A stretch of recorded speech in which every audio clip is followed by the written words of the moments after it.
Welcome, my friends. Welcome to my world. I'm your host, Kevin Rutherford. It is Thursday, September 8th. We are here live. It's a free-for-all today. I do have some new technology into the mix today, so I'm hoping that you're hearing me right now. Everything looks good on my end. Waiting for a report back to see how the stream is sounding. Hopefully everything's good. If not, I've got the old technology sitting right next to it. We have a whole new board set up here. But the old one is sitting right next to it just in case. But just got a report back from Aaron. Sounds like everything is working. So that's good news. All right. So we are here live. We're going to open the phone lines, and that will be the next test. Did I get the phone lines right? When I change out technology here, there's an awful lot of things we have to test. So we will see. That should be the last piece. If we get a phone call and we can actually hear the caller, I think we'll be all set. So jump in and join us. Anything goes today. It is a free-for-all. I have a topic I want to talk about. I don't know that I'll spend a lot of time on it. Depends on whether or not you pick up the phone and join us. 855-950-3835. We'll get to those calls here pretty quickly, so line them up. All right, so, I knew this was coming, and I'm seeing a lot more of this.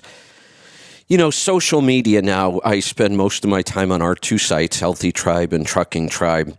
I don't post anywhere else on social media. We do some company posting a little bit on Facebook and Instagram, I think. But I do use social media to kind of follow the pulse of what's going on. It's really useful for that. Just about everybody anymore posts what's going on. So I still follow a lot of the Facebook groups that I've always followed. Broker groups, owner-operator groups, driver groups. And it just gives me an idea of really what's going on the street. And we knew this was coming about the rates. The rates are... Actually, right now, rates are on their way up a little bit. That's a seasonal thing. We kind of expected it. And it's happening. It's a good sign. But we're in for tough times. There's no doubt about it. So here are the kind of articles or posts. This is the talk that I'm seeing on social media. I'm seeing an awful lot of it. This one, actually, I'm going to read this one because he did a pretty good job of writing it. So, but it really shows a complete lack of how business really works. A lot of people have gotten into business in the last decade. We've had a really strong economy for the last decade or so. During the Trump years, we had some really good years. 16 to 20, the economy was booming, and now it's not. And I've been saying this the whole time, that this downturn, when it happens, is going to be different for a lot of reasons. The numbers are different this time, but it also will be affected by how many people are now in business or self-employed. So with the gig economy, that changed everything. The owner-operator world has exploded with owner-operators, lots of owner-operators getting their authority in the last several years and becoming carriers. That's changed the landscape of what's going to happen in this downturn. It's really interesting to sit back and watch. I was getting a little nostalgic, and I was thinking about when I first got into business and was getting out of high school. And the reason I'm thinking about it is because we keep making comparisons to what's happening right now. And we keep saying this hasn't happened in 40 years. Well, 40 years ago, I was getting out of high school. And it's correct. We have not seen conditions like this since then. And that was a bad time. I graduated in 1981. I opened my gym in 1982, or did I actually open it at the end of 81? May have been. and then decided I was going in the Army anyway in 1982. The 80s, it was a rough economy. I mean, it was a long, slow climb out of what happened in the Carter years in the late 70s. And we had stagflation, which was awful. High prices and no work. That was the problem there. We actually had a slow economy and inflation. Right now we have inflation and we still have a pretty hot economy. We really do. People are still spending money. Employers are still trying to find people. But at the same time, we have some big employers laying people off. It's a mixed bag right now. I think it's going to turn farther south here pretty quickly. And I think we're in for several years of kind of a strange economy. It's really hard to say how long, but here's the post that got me thinking about this, and I'm just going to read this. So, quote: and this is in a freight brokers network group. So I'm assuming this is coming from a freight broker, and it kind of sounds like it is. Here, back to the post. Quote: if you haven't noticed, the big guys are attempting and winning right now at he's an owner-operator, at putting us owner-operators out of business. Well, I guess I didn't notice that. And the reason I didn't notice it is because it's not happening. There are no big carriers out there sitting around saying, guys, we got to figure out how to put these damn owner-operators out of business. Nobody does that because you couldn't if you wanted to. The big carriers have no control over whether owner-operators will exist or not. The big carriers don't control anything other than their own company. That's it. And they can't get together and do this. That's collusion. I've been at all the industry meetings. None of that stuff goes on. It just doesn't. They don't care. They realize there will always be owner-operators in the market. My whole career, I've heard this. Owner-operators are going to disappear. Even somebody who I respected tremendously in trucking and probably knows more about trucking and the business side of it than just about anybody, Todd Amon from ATBS, the CEO and founder. Todd said it one year. I remember, and I talked to him, Todd, do you really think owner-operators are going to disappear? And a year or so later, he said, I don't know what the hell I was thinking. He said, they're not going anywhere. They're growing. So let's just stop right there, because if you think that our problem right now is that big carriers are trying to put you out of business, you're screwed. It's absolutely not true. And if they wanted to, they couldn't. Now, I'm going to go back to the quote. I'm going to read it again from the start. If you haven't noticed, the big guys are attempting and winning right now at putting us owner-operators out of business. Rates are at an all-time low. Fuel is at an all-time high.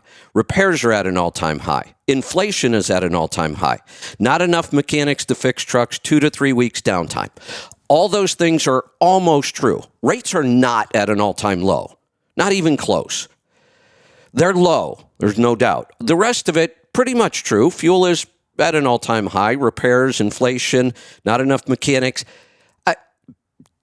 Big carriers did that somehow. Big carriers actually went out and said, hey, we're going to lower the rates so the owner-operators go out of business. And then they said, we're going to make fuel prices higher, and we're going to make Big carriers had nothing to do with this. But if that's your approach as an owner-operator, you're kind of screwed. You're chasing the wrong problem.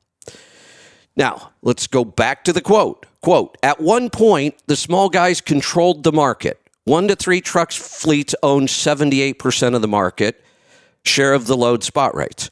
I've seen that statistic all over the board. That's pretty close. I wouldn't argue with that statement. But what changed? At one point, the small guys controlled the market. They still do. They always have. Does this person really think that small carriers and owner-operators aren't moving the same percentage of freight as they were last year? They are. Nothing changed. So if you think because we move the majority of the freight, and we do, really, really small carriers move the majority of the freight. But his point, they controlled the market. No, they don't. Nobody controls the market. That's the point of a free market.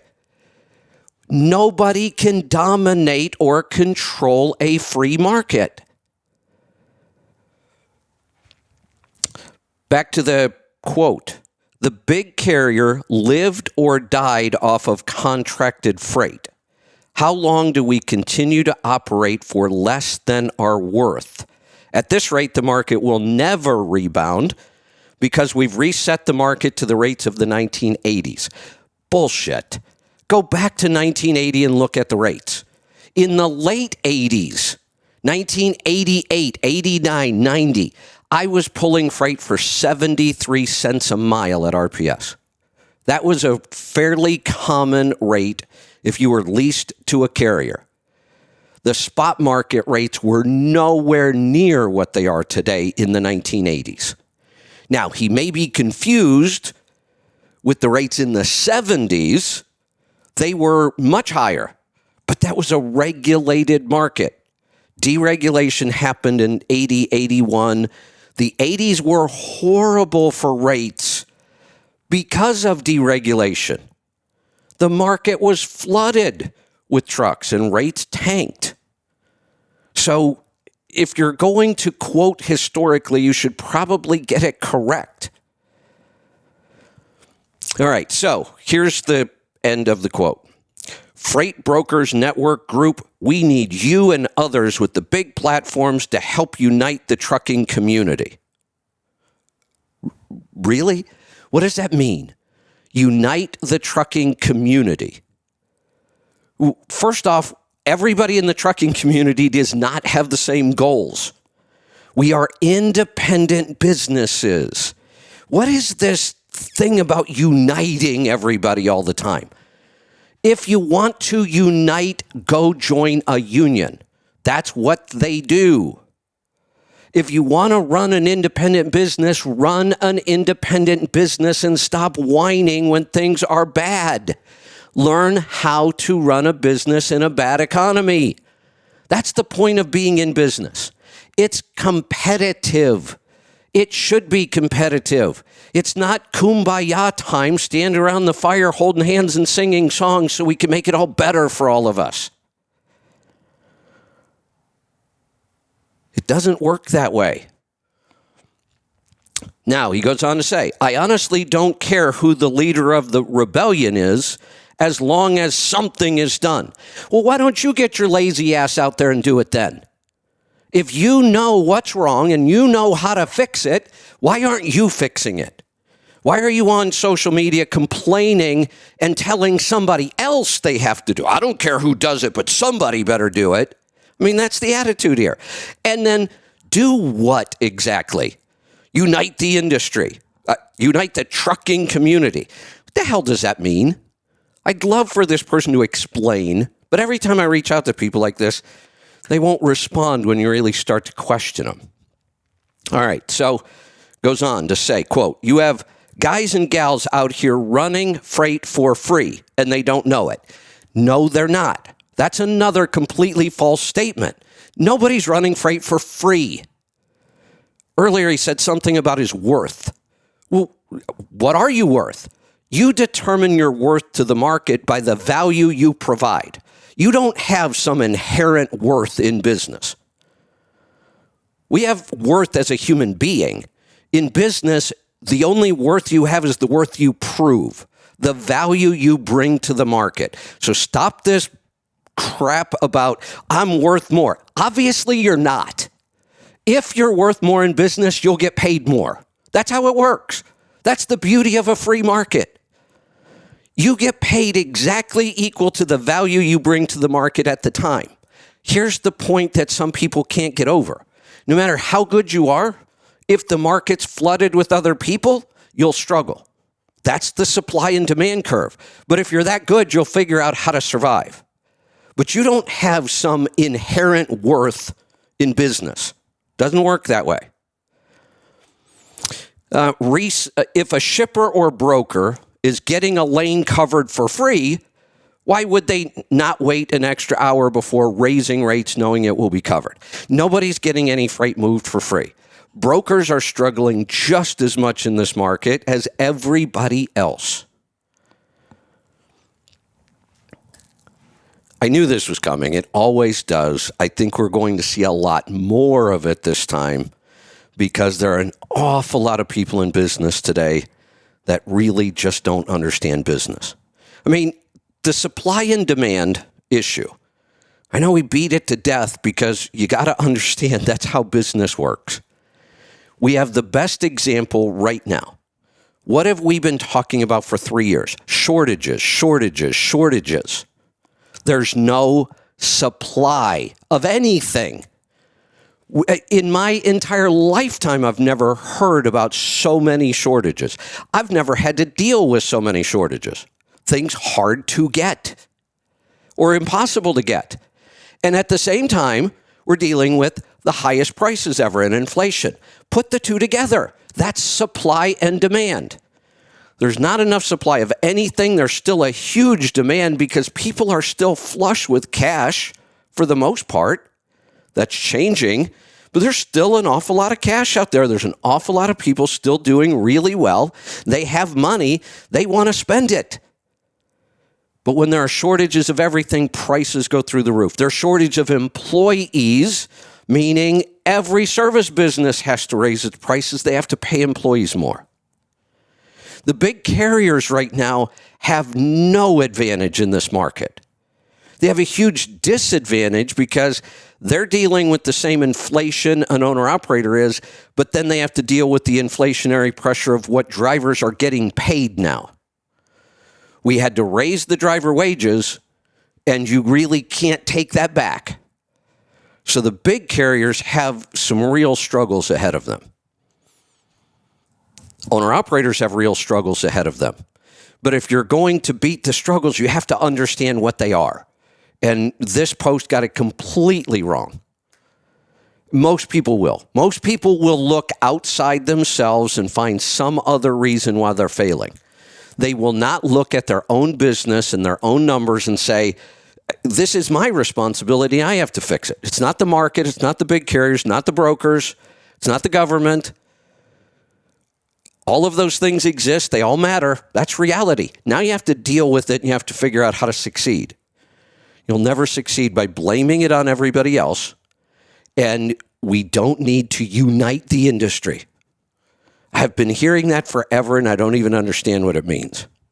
All right, let's go find out what you want to talk about. Let's go to South Carolina to get started. Terrence, welcome to the program. How's it doing, Kevin? Good. I got a quick question about my, I got the Phoenix 6. I just got the update for the HRV. Okay. And now it's on, when I first started to use it, it said I needed to attach the device. Now it's not saying that because I guess it just has the sensor in it. Right. It tells me I need to have it off for like 3 weeks before it starts giving me any kind of... Wow, it said 3 weeks. I thought it was correct? Well, I thought it was like 7 days, but maybe not. Maybe it's taking longer. Yeah, maybe it's not just because of my sensor that they maybe did some, an upgrade on it. Because I don't know if this is the same. So obviously it's not the same software as the watch you got, but it finally came up. But like I said, it's give me an average now so far. It's like 47. Okay. I don't know. Is that good or bad? Or so here's the thing about all of our biometric readings. I mean, we could say here's a good range, here's a bad range, but what's really more important to focus on is here is where you are and how do we improve that? Just to give you an idea, you are almost right where I am. When I started getting back into the protocol a couple of weeks ago, I was actually in the high 30s, low 40s. Now I'm actually in the high 40s, low 50s.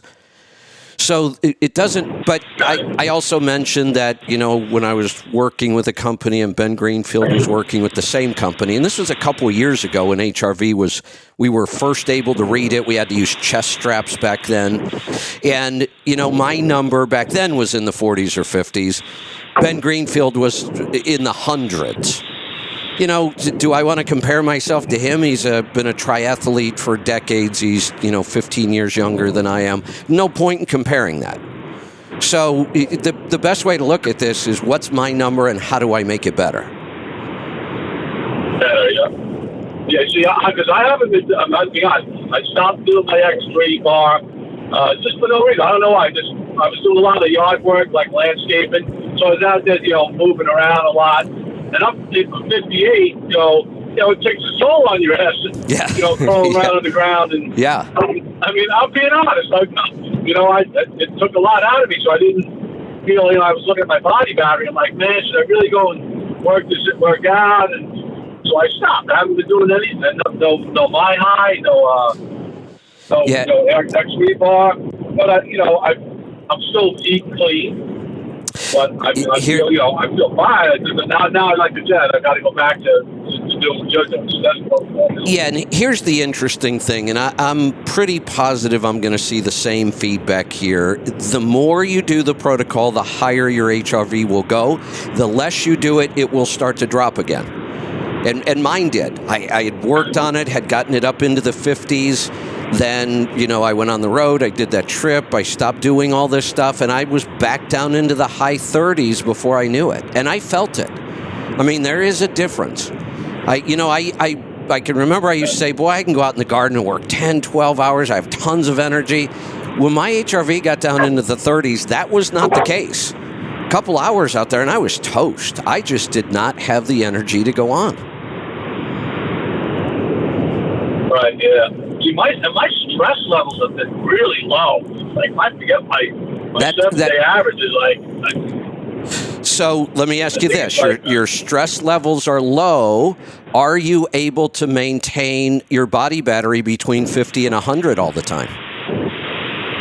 No. So here's what that tells me. Definitely not. Yeah. So if you've been listening to me, what I've been saying is we can never solve this problem by avoiding stress. So for whatever reason, your life right now is not all that stressful. You've got low stress readings. But even though you have low stress readings, you're not able to maintain your body battery.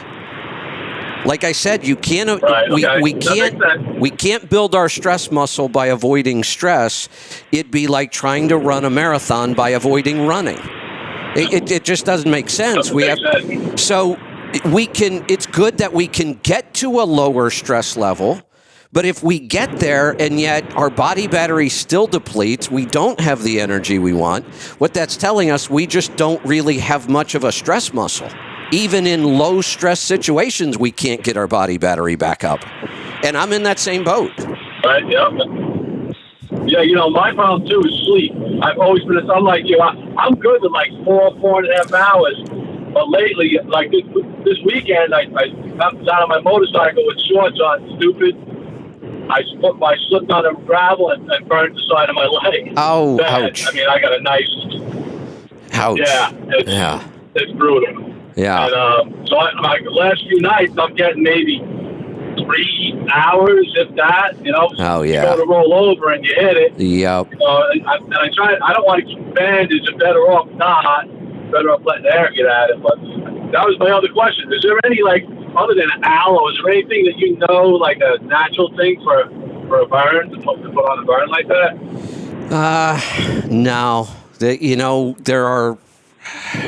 Aloe's probably your best bet. I'm trying to think if there's anything natural that has some pain relieving properties, but not a lot.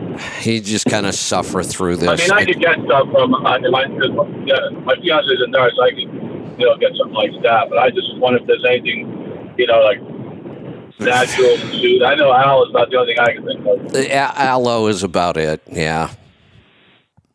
There may be something else out there I'm not familiar with, but I don't know what it would be. I think everything that's actually going to relieve pain is probably going to be mostly chemicals. Right, okay. All right, so once I get my HRV level going on my watch, I'll let you know what's going on. But I see, like I said, I just got to get back to doing... get back to and trust me, I have a tough time getting stuff for the yogurt. I can't get good clean dairy. So I haven't been doing the El Red yogurt. I know. haven't been doing it's. Yeah, here's the best thing about this. I don't feel bad. We're all doing this. We're just like eating. I mean, we all got on it. We saw the results. We fall off the wagon. We see what happens. It convinces us to stay on the wagon. The same thing's going to happen here. That's why I want to get feedback. You're going to be able to track this. You do all the right stuff, your numbers get better, you feel better, everything gets better. You stop doing it, you'll backslide, and you'll go, oh, man, I better not stop doing this anymore. Yep. All right, I'll let someone else in. Thanks for the info. All right, thanks for the call. Good to hear from you. Let's go to Nebraska. Grant, welcome to the program.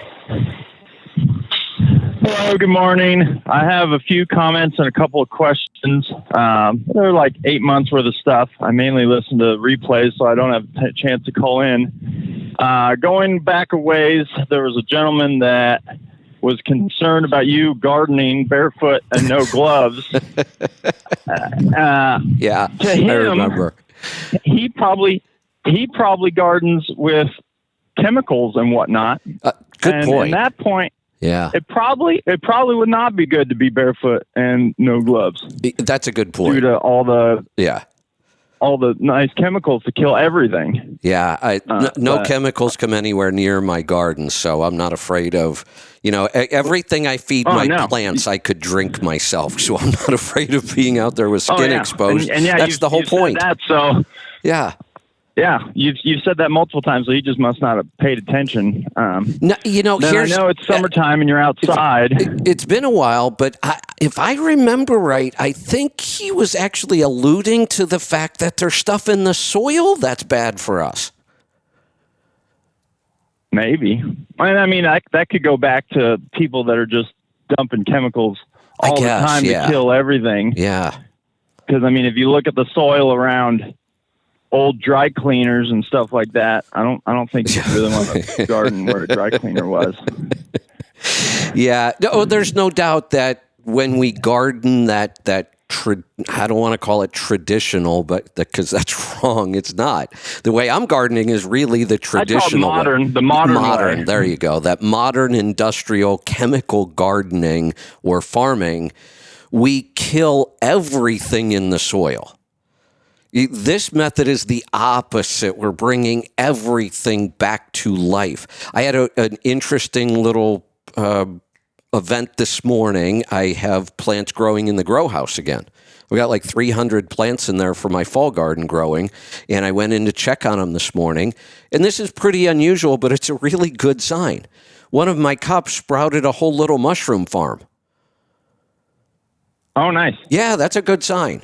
You've got living things going on in the soil. It's good, healthy, biologically healthy soil. And, I'm out there yesterday spraying compost tea all over everything. And I got to tell you, compost tea does not smell pleasant. We took a bunch of worm poop and we added some food to it and we let it bubble in the hot sun for a couple days.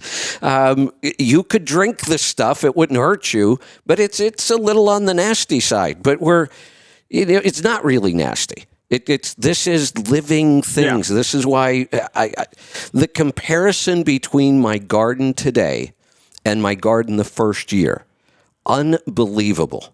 The amount of food that is coming out of the same space, probably not exaggerating, for at least 4 times more. Nice. That'll last you all winter. I don't even know. The food bank is going to be very, very happy this year because I'm going to process everything I can, and I'm going to give a bunch away because I just have that much. It's just overwhelming almost, but it's amazing. I walk out there every morning and just look at that bounty and think, this is just incredible how much food you can create. But I'll tell you, if you go back to that traditional, here's your, 15-15-20 fertilizer, the chemical, the plants just don't produce anywhere near as much. And you're constantly fighting diseases and bugs. And I look at my tomatoes, and most people, fight. Tomatoes can be really touchy. There's all kinds of bugs that like tomatoes. There are diseases that like tomatoes. I have none of that, and I'm not using anything to stop it.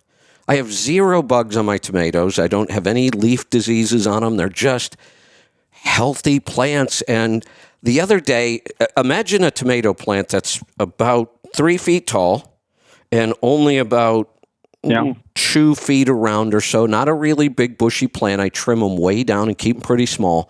That plant, I counted 81 tomatoes on it. Holy cow. That's insane.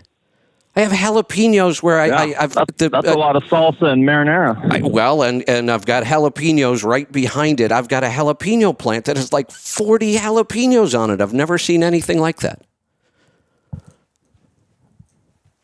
Now, I'm going to come to your house with some grain-free chips and have a nice salsa party. That's right. Well, I fermented a bunch of salsa this past weekend, which is my favorite. You know, we're about 4 or 5 days old right now. Or did I do it on Monday? Yeah, I like about 10 days on my salsa. And then it is my favorite salsa ever. I haven't tried that yet, but I'm hoping to get there. It's really good. Now, this one, I did put a pretty good batch of my habaneros in there. So this batch of salsa is just screaming hot. It's going to have some heat. Oh, it's got some heat. Yeah. Yeah, gotcha. It'll bring tears to your eyes. There you go. When summer's over and you need something to do in the wintertime with your video games, I have a video game suggestion. You haven't talked about that in a while. Ah, good. What is it? There's a game called Portal. There's Portal and Portal 2. Okay. The premise is it's kind of a mix between Tomb Raider, Terminator, and I'm going to say the modern healthcare system. Okay. So you wake up out of this like coma thing in this room, and there's some voice that just talks. It's like an intercom system that's just talking to you through this whole facility. Okay. When it turns out like the computer's self-aware, and they're testing humans to see if they can figure out puzzles. Got it's it. a puzzle game. Okay. And you get this portal gun where one button makes an orange portal and another button makes a blue portal, and you can pass between them.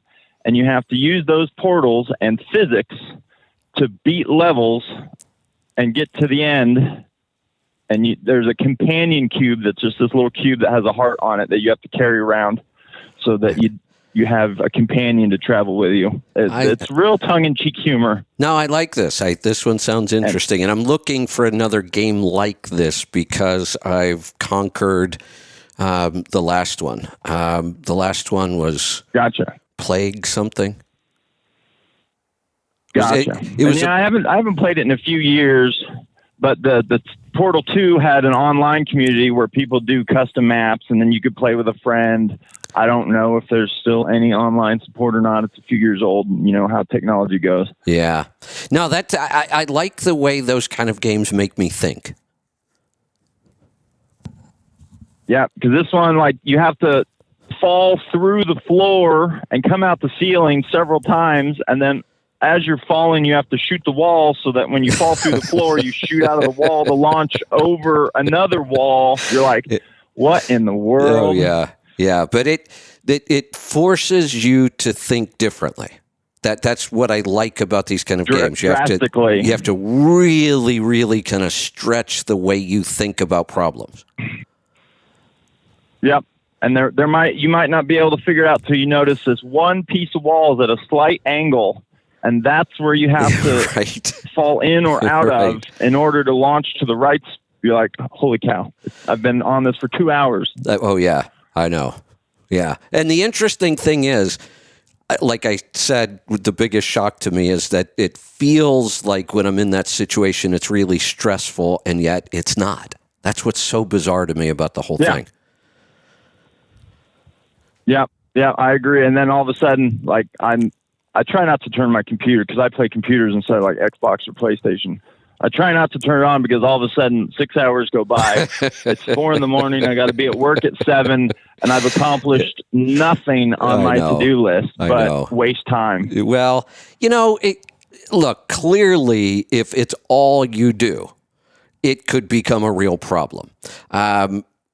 if you manage it somewhat. I might spend a lot of time in the winter doing it. I spend no time in the summer. I mean, it's been disconnected since I took it on the trip with me. I played a little bit when I was on the trip, not much at all. And then at the end of the trip, I never even set it back up again. So, and I won't till the weather gets bad and there's way too much to do right now. But I don't really, if you kind of manage it, I don't really consider it a waste of time. And I've found several benefits to it. I love the way it makes me think. And now that I know it's a real stress reliever, that it actually puts me in that super low stress zone, that's a pretty big advantage. And it's way less stressful than reading the news or watching TV and getting all the political ads or all the whatever else. Oh, and talk about political ads. That's about all you're going to see for the next 2 months. Oh yeah, I don't even look forward to turning live TV on. I know. I'm just going to go back and watch what I already recorded. There you several months ago. Like, well, I've seen this 4 times, but whatever. Then I have an idea for your store. Well, a couple ideas. I bought some website subscriptions for some friends for their like Healthy Tribe. Well, thank you. That I feel like the website would help them. You can lead a horse to water. I don't necessarily know if they're drinking the water, but I've led them there. You know, there's Dale Howard, one of our, actually, he's part of our team here. He does all of our compliance stuff. I haven't heard from Dale in a long time. Dale used to say, he kind of changed that saying a little bit. I thought it was hilarious. He would say you could lead a person to knowledge, but you can't make them think. Yeah, that's true as well. Yeah. But I thought maybe, I don't know how hard, I'm sure it was way more complicated than it sounds, but maybe like gift cards. No, it's buy. Yeah, it's probably not that complicated. We can probably do that, and we probably should. That's a good idea.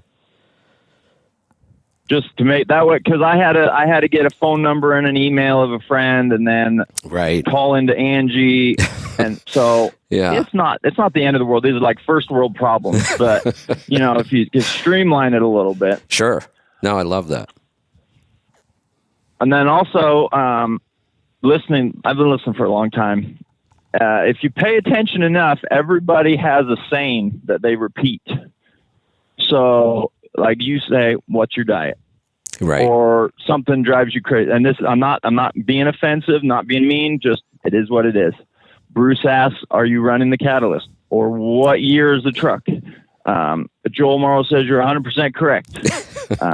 And then Mike Beckett says, no vibrations. Don't even call me. So you need a sticker pack, little stickers that we could put on our toolboxes or wherever.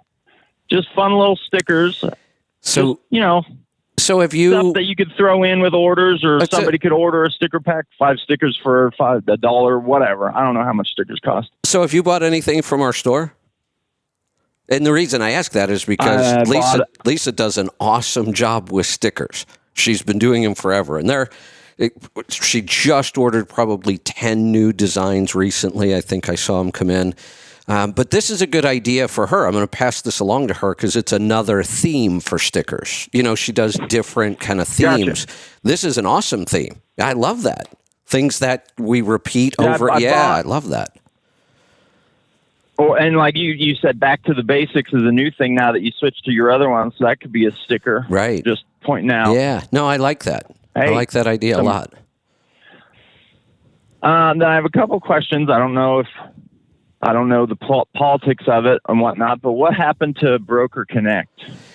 My relationship with truckstop.com was severed because of the whole the Congress thing.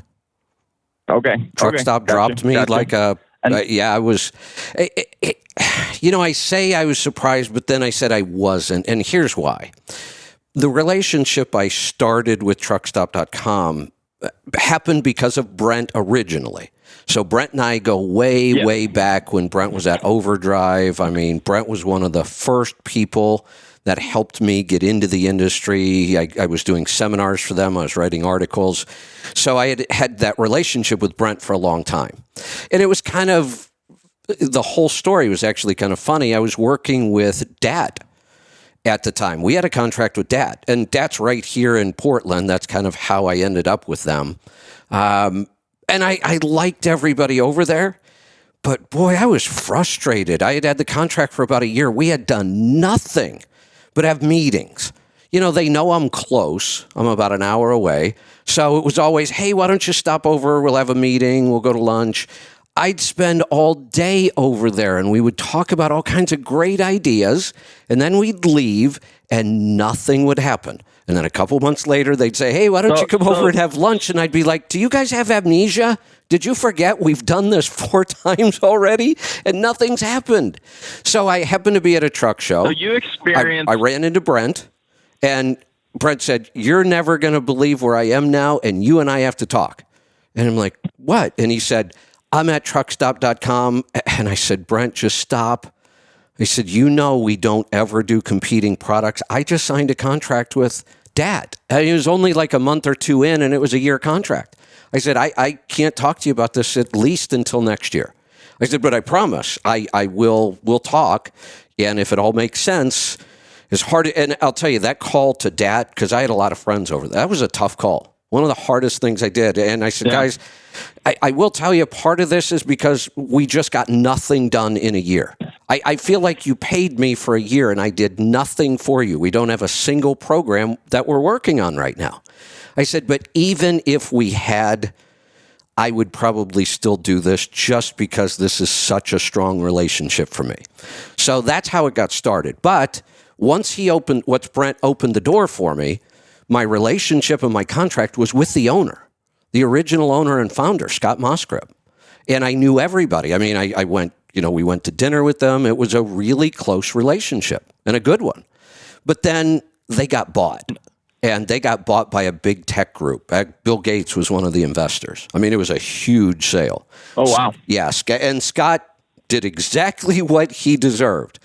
He took the money and he retired to Florida. And so the company is not the same anymore. I mean, I know almost nobody there anymore. I don't have a relationship with anybody in upper management anymore. And when it happened, they dropped me. Now, I was at the truck show, and they were sending me messages, stop by, the employees at Truck Stop. So I stopped over there. I still talk to people. I still have friends. Something may happen again, but I'm a little leery. If they came back to me right now and said, let's start over, I may not. I don't know. I mean, I don't like the fact that I didn't even get a phone call. It was an email canceling the contract. Oh, no. Yeah, not even a phone call. How personal. Exactly. Yeah. But you know what?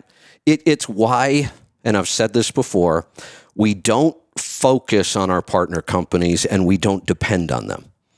It's not our business model. We could lose them all today and we would still keep doing everything we do. It would be no different. So it's a part of our business, but our focus is on the tribe, not the partners. Gotcha. And I'm a little sad, and I might have missed the show, so it might be my fault. So you called and talked to Pittsburgh Power before you got there to work on your RV, and you talked about a smoker, and you were going to make stuff. And then I never heard anything about it. I don't even know if you talked about it. Did you cook for Pittsburgh Power? I didn't.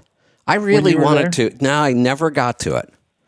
The part of what screwed that trip up was because I had gone back and forth. I'd gone to Pittsburgh Power, then I had gone back to Ohio, then I had gone to Pittsburgh Power, then I had gone down to Kentucky for the show, and then I went back again. The last time I went back when I was going to do it is when I got sick. And then everything kind of fell apart after that. Yeah. So, because you talked about it, and he was like, we got a card. Just go buy a smoker. Yeah, exactly. So I was looking forward to hearing about the good menu. I know. Would have been fun. Didn't get to it, though. Well, I've got plenty more, but I suppose I should get back to work, and I'll let you talk to some other people. There you go. I hope you have a good day. Talk to you later. Great ideas. Thanks for the recommendations. Let's go to Missouri. Jimmy, welcome to the program. Hey, Kevin. I just had a comment about, what you read this morning, I got to thinking, he talks about uniting truckers. Kevin, you can go to a truck stop and you can see a new driver trying to park. They won't even be anybody to get out to help him. I know. And you're talking about uniting an industry? You're kidding me. Other day, I was the second or third in line. A guy was trying to park, and we're trying to get out. I was the second or third in line. Now, I'm the third guy back. I'm the one that gets out of my truck and goes and helps a guy. I mean, nobody. I mean, I know. I think, and you're going to unite? You are kidding me. It's never going to happen. It's ridiculous. Yeah, it's never going to happen. And like I said, look, if that's what you desire in life, some sort of collective bargaining, belonging to a group that, negotiates these kinds of things, go join a union. That's what they're for. That's the whole point. Speaking of which, by the way, I'm just going to get a little political here, not a lot. The Senate race in Pennsylvania. What an interesting race. Dr. Oz and this John Fetterman guy who the first time I saw him, I thought, who's this thug? And he's running for Senate. And then I find out he's actually the current lieutenant governor of Pennsylvania. This guy's never had a job. He's like a trust fund baby. Grew up in a rich family. He's never had a job. He was the mayor of Braddock, Pennsylvania. Go look at the results. He just about destroyed that city. Oh, yeah. And now he's the lieutenant governor. I don't know who the hell voted for this guy. Now, he's also had a stroke just recently. I'd like to know whether he's vaccinated or not. Based on his politics, I'm just about going to guarantee he's jabbed. And he had a stroke. Oh, I wonder if there's any connection there. Seem to be an awful lot of young people having strokes these days. And it affected him. If you try to say something about it, people are like, oh, you can't make fun of him for having a stroke. I'm not making fun of him. I'm saying he's not qualified to be in the Senate. He can't speak hardly anymore. But I don't want to go off on too much of a rant about this, but here's the statement he made yesterday that kind of pisses me off. He made the statement, if you're anti-union, you're anti-American. Man, that made me a little insane. If you want to be in a union, be in one. I don't care. But don't you dare say I'm un-American because I don't want to be in a union. What the hell does that have to do with being an American? I would almost argue it's the opposite. We have always been known as one of the most independent countries in the world. That's how we became so great, because we depended on people's individual responsibilities. It wasn't, we aren't American because we get together in a union. If you want to, fine, that doesn't make you un-American either. It has nothing to do with whether I'm an American or not, or whether I'm patriotic or not. No, it has nothing to do. I'm a second. My daddy's first generation born here, Polish, and I don't know if you know where Millfield is. The Millfield mine explosion in Ohio. Yeah, granddaddy, he was first generation born here. He was in that mine, and that was years ago. Obviously, my daddy recently passed away. He was 90 something, so he was 3. So we're talking about years and years ago. Right. But they came over here and they were Americans, and politically we may have seen things different, but of course, but to say that you're not American because you don't agree with someone, I tell you what, my youngest son, if anybody doesn't agree politically, we don't. You can look at him one day. He's a very good-looking young man. He can be in a suit, and you think he's going to Wall Street. He looks that good. Or the next day, he may be dressed in goth. It's the craziest thing I've ever seen. But yeah, it really is. But when I see him, buddy, I better turn my head. He'd kiss me right on the mouth. He loves his family. We never That's have awesome. any arguments Exactly. about that at all. That's But awesome. I'm not kidding. I'm not exaggerating. You better turn. And he don't care who sees. He loves his family. Period. I mean, I said, whoa, Christian, just hold on a little bit. But, you know, yeah, but he really is. But we see things different. But so what? Exactly. Exactly. Why? I wish we doesn't could matter. get back to that. And I hate to keep bashing on Biden, but I'm going to, because I'm kind of tired of him telling me how bad I am. Because I supported some political idea that he doesn't like. He now thinks that and talks that I'm some sort of a bad person now. Yep. We have God. Hey, different listen, political I listened the ideas. other We've day. always had different political ideas. It doesn't make either party bad. No. No. I listened to a little clip the other day of Dr. Ben Carson, and I know everybody knows a lot of his story, you know. But when if I'm not mistaken, his mother would not even take welfare. She worked 2 or 3 domestic jobs to take care of those kids. And she looked and she said, look at these homes there, and what are they doing different than us? And you know what she said? One thing that she noticed was they're not watching a lot of TV. They're doing a lot of reading. That's why she started making them boys read. She made them read every day. You know, that's what started it. And the other thing about when we get to talking about these things about this person's got that and this doesn't, you know, I'm sure you know who Patrick Ben David is. Yeah. You know, all right, when I listened to where he had just gotten a job in New York, that he had started that week when the Twin Towers was hit. And he's selling, you know, investments and stuff. And he said, there wasn't anybody talk to me. I mean, my race was what led into that tower. But he said, I found a way to work with some other people to make it work. He said, I didn't blame them for not wanting to talk to me, but I knew there was a way to make it work. And he took his free will and he made a decision, I'm going to make this work. And he did.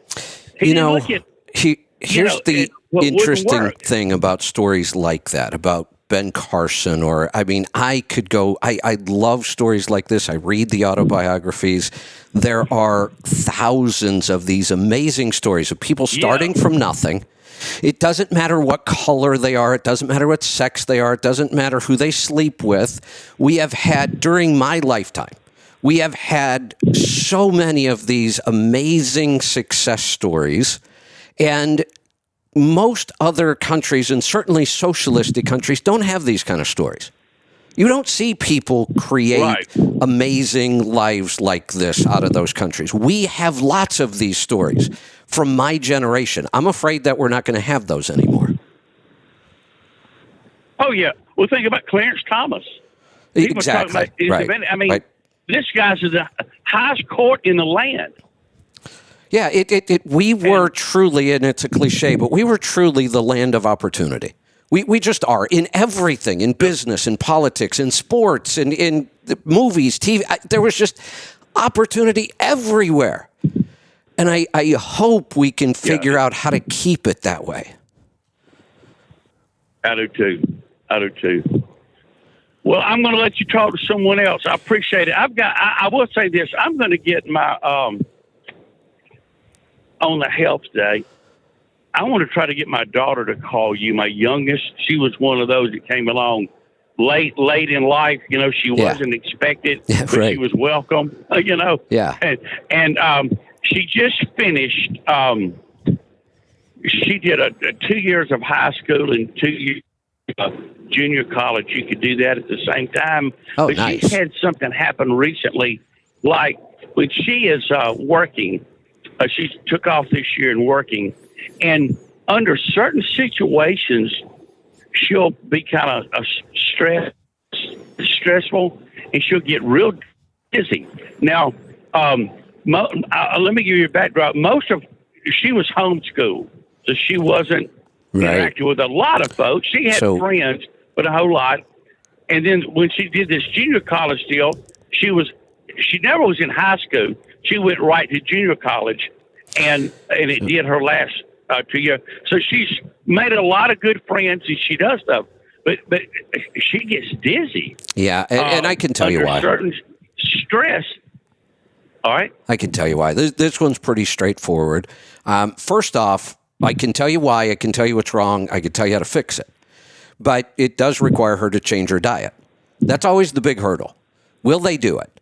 Because honestly, Okay. I will make this statement. I've made it before. If you won't change your diet, you're talking to the wrong person if you're talking to me. Because if you don't do that, I have nothing else for you. Nothing. Once you do that, I'll tell you what the next step is, and I'll outline it. She needs to change her diet. Sometimes that may solve the problem. Right. In this case, I don't think it's going to. I'll tell you what she has, and I'm going to start saying this more. This may be the first person I said this specifically. She has a very weak stress muscle. That's the best way to think about this. That's the best way. It's the best analogy. No question. She has such a weak stress muscle that as soon as she is put in a stressful situation, she actually gets physically dizzy. That's how weak her stress muscle is. Wow. Kevin, you don't know how good you described her, because when she was homeschooling, I mean, we did that thing that she was tied into some real good academy out in Washington or something too, and she did good. But see, nothing but perfection she couldn't just get. She had to have an A, but she had to know everything. Why this works this way? Why that works that way? Now I understand you want to know why, but you can't spend all your time. So you said something else here that stop right there, because when I hear that word, we got to stop and talk about that. Being a perfectionist is almost the opposite of what most people think it is. Now, there are some exceptions to this. There are some people that are truly perfectionists, and I feel bad for them. Their life must be really stressful. Most people who believe that they're really doing this because they're a perfectionist, what they're really doing is avoiding. They're avoiding. Okay. And their reason is, oh, well, I'm not going to finish that because it wasn't perfect. This has to be perfect for me to move to the next step. It's never going to be perfect. Yeah. Being a perfectionist is usually avoidance. And they'll say the opposite. You tell a perfectionist this, they lose their mind. No, you don't understand me. I just want everything right. No, you really don't. Because if you were honest with yourself, there is no such thing as perfection. You can't even define perfection. So if you can't define it, how would we ever achieve it? Yeah. Wow. Well, what you have said, her mother's going to love this, what you're saying, because we've been dealing with this, and that is a great thing. But I think, I think she will change her diet, because at one time I got something I listened to an asthma doctor who he spent more time getting his patients off of asthma and allergies than he did that. And I tell you where I learned from. I told you about this many years ago, and you got the book by what was her name? It's Informed Beauty by Kat James or something like that. I can't even think of her name right now. This was years ago, and you got the book. It was Informed Beauty, and she was the one who had gotten the doctor gave her some diagnosis, but instead of doing it, she actually went and tried to learn a natural way, because the effects was worse. Right. Taking the medication. And what was her? I can't think of her name. She has a thing called Informed Beauty, and she has a lot of doctors, nutritionists, people on her show, and I related her so much to you, because everything that she does in the organization that she's built, she learned it I mean, she used to do the makeup for Oh, what's her name? yeah, I know. You're Martha Stewart. Cat James. Yeah. Yeah.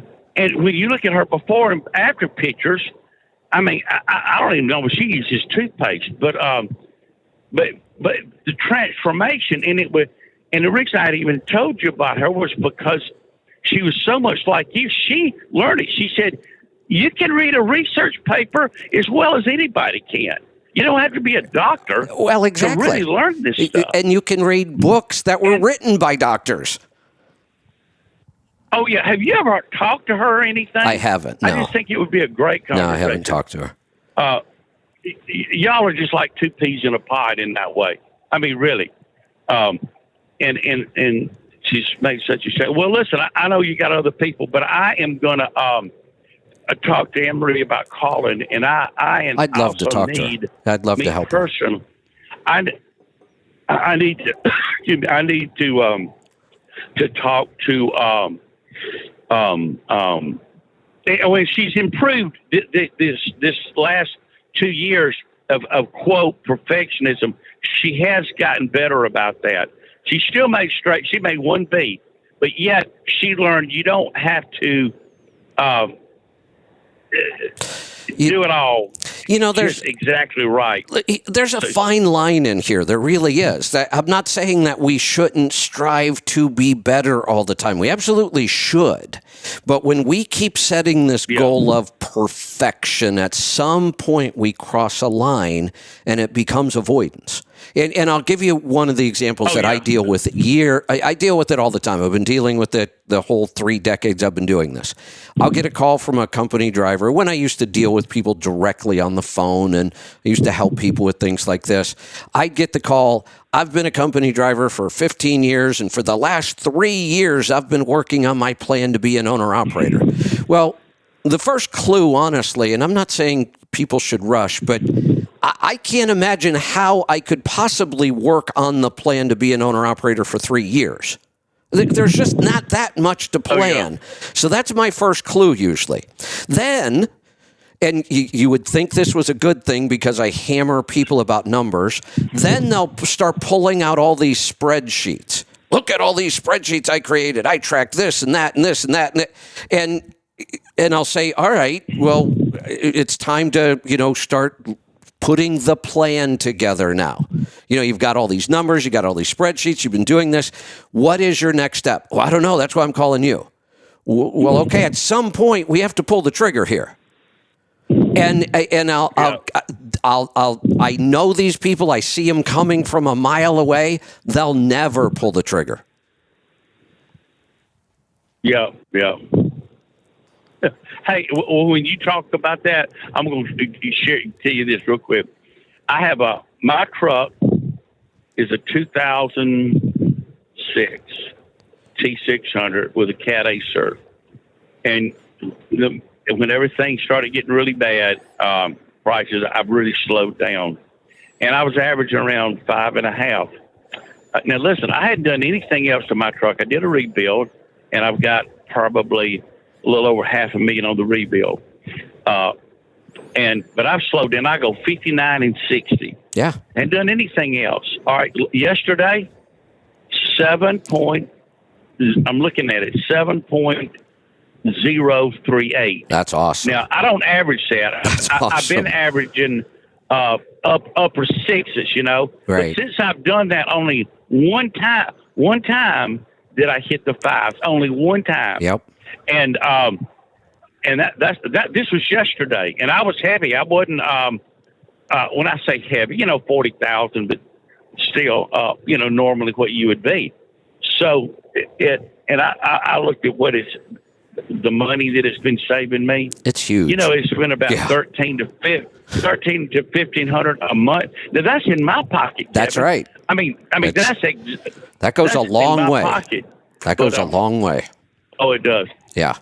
Well, look, I'll get off, but I'm gonna I'll talk to her about calling. Good. And I need to do that health protocol myself. I really do. There you go. I'm just having some issues like with I think some light is affecting me as well. Yeah. All right. I appreciate it. Y'all have a great day. You too. We'll talk to you soon. Let's head off to Texas. Fred, welcome to the program. Hey, Kevin. What's on your mind today? 2 days in a row here. I know. Well, two comments. You you have my address, so all that extra salsa and vegetables should be coming in the mail, I imagine, right? It's in the mail, I promise. Yeah. There you go. Damn, And, I think that UPS driver stole it all. I have a real beef with you. What do you mean I don't make extra driving at 379 Peterbilt?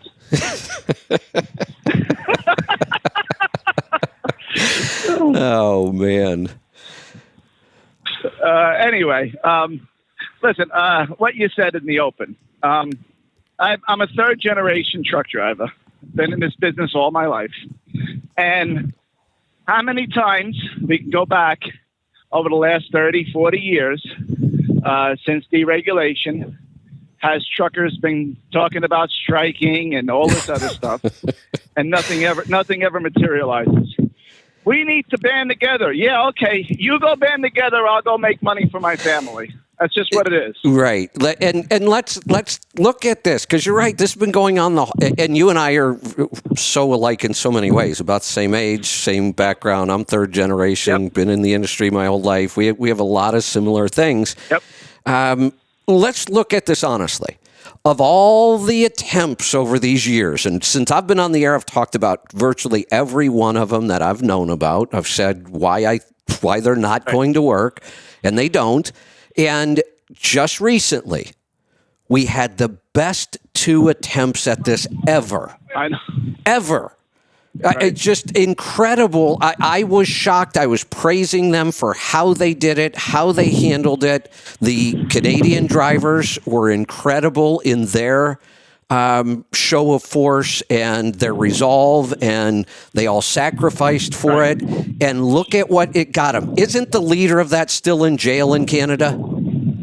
I think she got rearrested Probably, Kevin. again. I stopped following it. I stopped following it because when they went after shop owners that were just feeding those guys, Exactly. the girls, Holy. I said, thank God. Still, with all our problems, thank God I'm an American.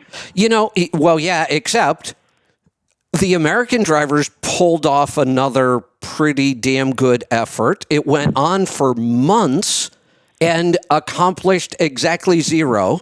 And in the end, the whole thing fell apart, and everybody's accusing everybody else of stealing money, and it's a disaster. But every time these things would go on, I would say, here's all the things that are wrong. Here's all the things that could go wrong. This time I was saying, they got it right. They're actually doing it. They got it. Hell, I took off to join them, remember? I chased them across the country so I could ride with them for a day. I was impressed. And what did it get us? Nothing. I didn't even expect this kind of stuff. Not once did I predict, the outcome of this, people are going to end up in jail. I never predicted that. I didn't see this coming. But hell, if they didn't accomplish anything with that last effort, then clearly this isn't the way to fix things. No, of course not. I think everyone out there needs to fix their own situation, sell themselves the best they can, and buckle down like you've been telling everyone. Now, I'll give you some real world data here. The lane I've been running a month and a half ago was in the 3s per mile going up out of Houston. The last couple weeks, August or so, has been slowly dipping into the high 2s. Now they're in the mid to low 2s.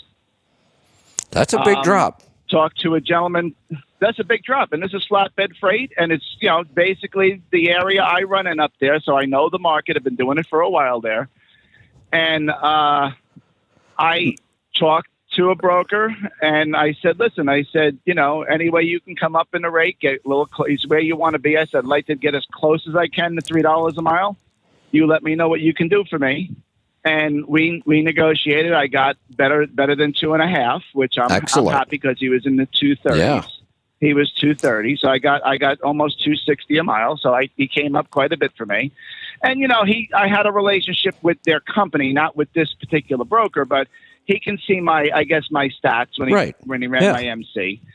So, and he said, listen, I really can't go any higher because I have a handful of these loads, and they kind of beat me up on the rate because I wanted the handful of loads. I said, listen, I'm happy with that. I said, thank you. Good. But now let me ask you something. I mean, but I have freight up there.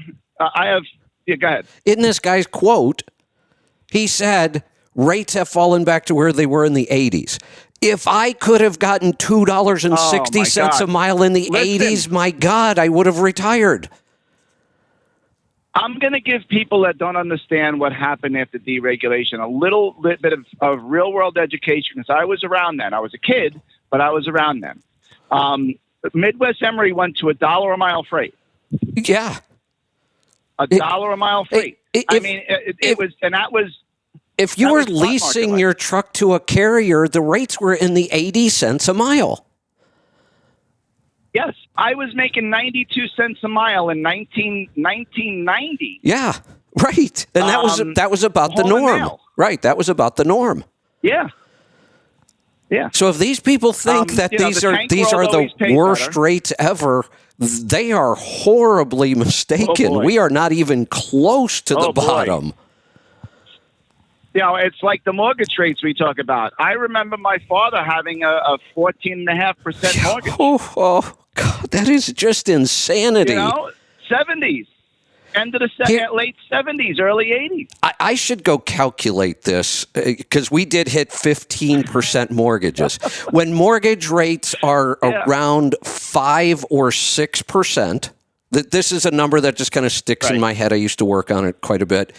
A 6% mortgage, you'll pay 3 times the cost of your house. You buy a $300,000 house on a 6% mortgage, and I'm pretty sure you're going to pay about $800,000 or $900,000 back.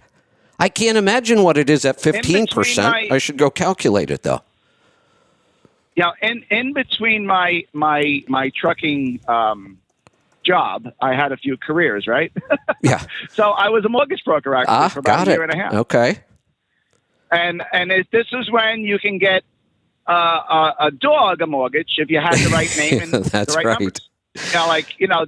They were this is back before the housing bubble. This is in the early 2000s, and 6.5 was a great mortgage then. I remember it vividly because I was selling them. If I went over 6.5, I got back end points, and I think they revamped the whole system after the mortgages. So I went back into the trucking business right at the worst time when the housing bubble collapsed. And that year. Go ahead. That year, I went out with my own numbers. That year, I had to rebuild my CAT, which was still expensive, but I did it myself with a friend. Yeah. It cost me $12,000, and I had no work. It was a 3406B motor. Yep. But anyway,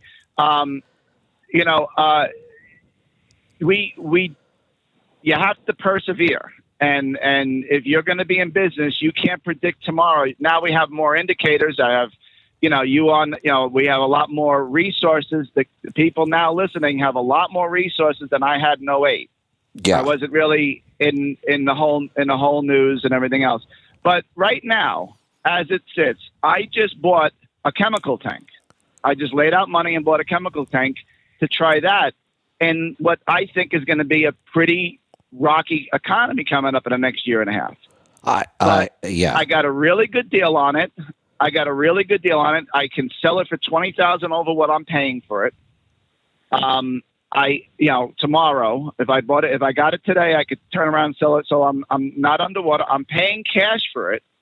So I have no expense on it except for what I use it for.